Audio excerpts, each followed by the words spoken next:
feel like it's a big topic in the community right now is FERRA. So I wanted to record a video talking about FERRA because for one, FERRA, like people are split on FERRA, whether they like her or they don't like her. And the thing is, for everybody that's characters struggle with mix-ups, overhead and lows and shit like that, they absolutely love FERRA. You know what I mean? Because FERRA is actually opening up the character. For people like Scorpion is probably the best example of that. Scorpion is the one that benefits the most from it, and he's probably the person that struggled from mix-ups and stuff like that. So having FERRA for him was just like, just exactly what the character needed. But then for people, now for other people, they just don't like it because while FERRA has become the best cameo in the game for the people that had lower tier characters, like FERRA's just good with everybody because she just gives you instant mix-ups.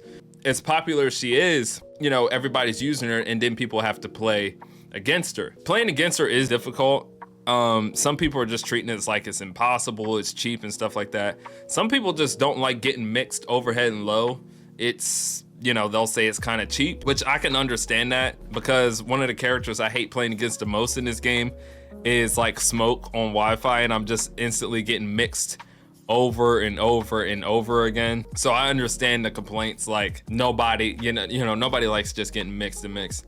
I actually complain sometimes about people that play with mix-up characters because I'm like, oh, you just have to rely on somebody guessing wrong, and that's how you get your offense open. Like you can't play with somebody that doesn't have a neutral game and stuff like that.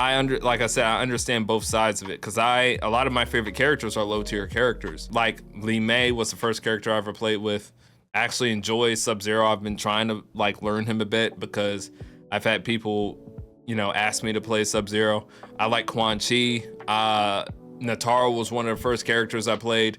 Havoc, I love Havoc.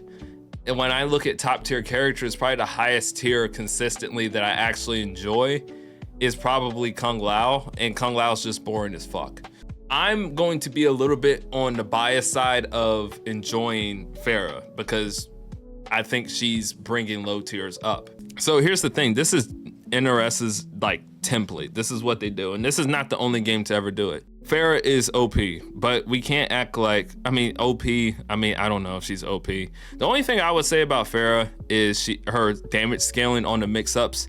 I think it just needs a little bit more of scaling. I think that's all it is, and maybe just not a little bit more of a punishment on either the low or the overhead. And that would kind of take care of the character. I don't think it needs to be gutted entirely. But if we look back at the other cameos that have came into the game with Chameleon and Janet and Mavado and now FERRA, all of these characters when they first dropped within the first few weeks, they were very, very, very strong. The cameos are the biggest gameplay changes that are going to come to these games because you guys have to realize Tremor too. I don't remember much of Tremor, honestly. I think I don't know too much of Tremor, but cameos coming to the game is more important than main roster fighters. And I'm just gonna be honest with you guys.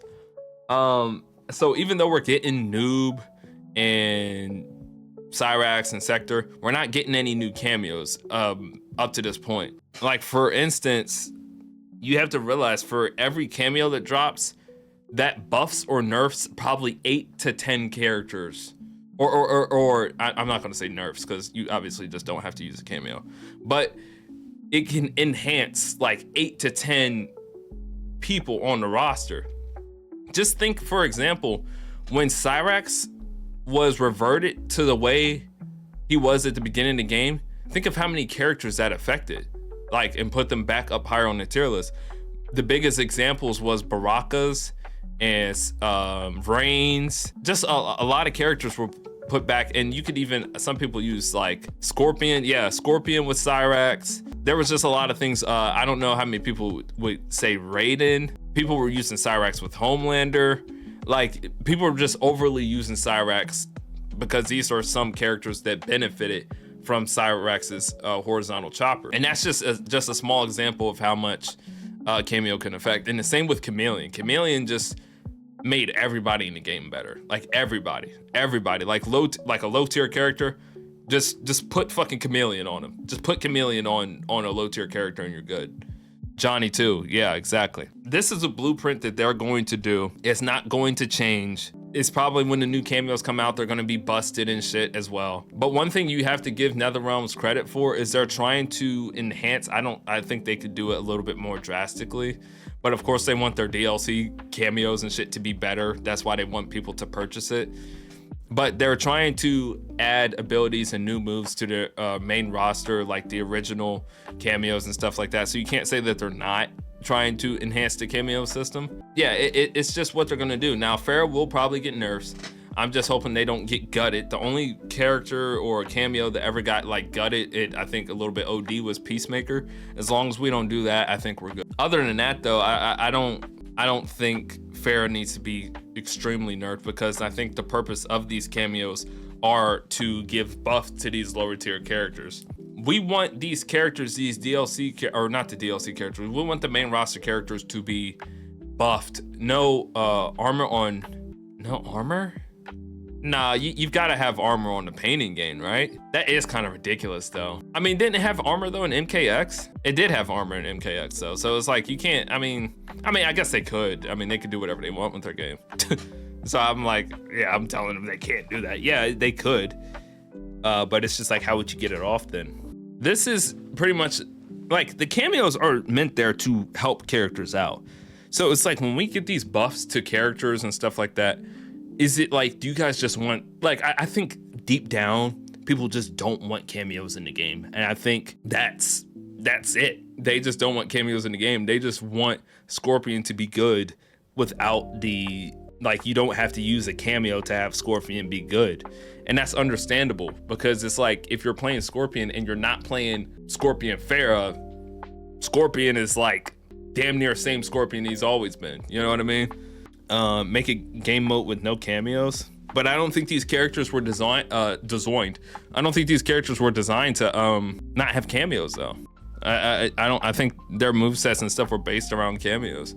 I just don't want everybody to just get into a trend of just hating everything that comes out, because it's like, oh God. On one hand, people want characters to get nerfed, or on one hand, people want characters to get buffed, and then when they get buffed, they complain about it. Like how, like, here's the thing, we could literally, everybody, it's just common sense in the Mortal Kombat community that Havoc is the worst character. If Havoc in this new update, like for this Chaos Reigns shit comes out and he gets buffed to the point where he's like A tier or S tier, like top 10, I'm telling you, people would still complain. They wouldn't be like, oh yes, like they would see in the patch notes, they'd be like, oh yeah, Havoc buffs. Then they get in the game and play with it, and I promise you within 6 hours, here's the thing, people will put on Twitter, they'll be like, oh, Havoc can do 45% with 1 meter. This is not okay. Like, or this is broken, or this is, or like, uh-oh, Havoc can do this. Watch out.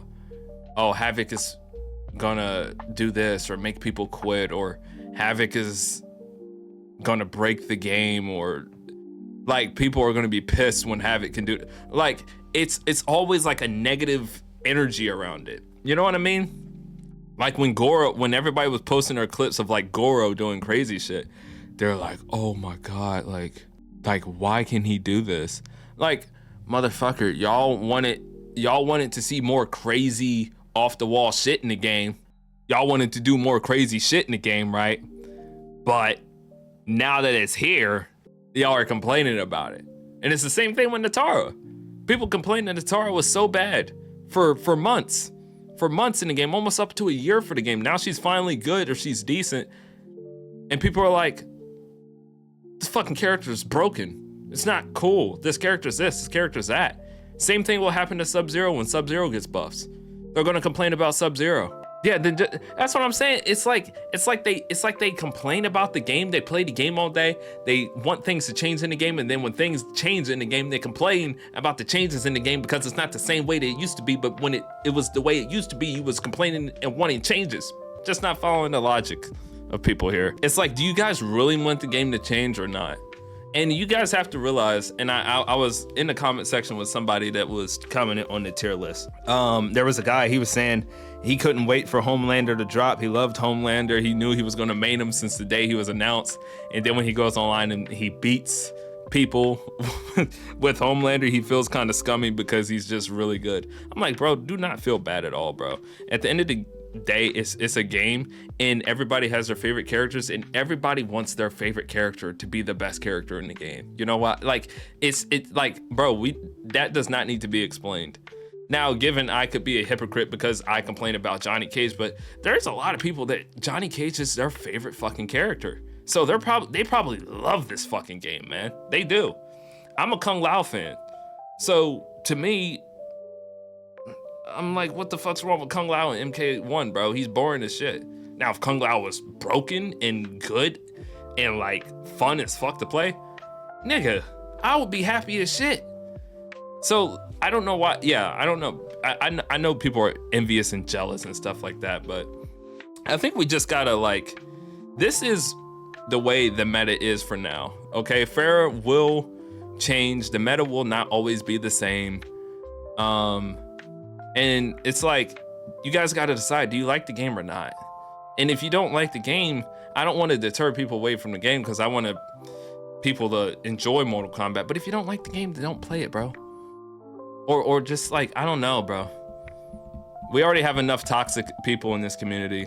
We don't need like content creators and people on Twitter trying to shit on the game. The game's got enough bad rep already from the bad first few months that it had. Let's try and bring more people in and not deter them and say that the game is bad because there's crazy wacky shit in it. It's a video game. You know what I mean? Like, come on, let's be real. All right, man, that's all I have to say. Peace.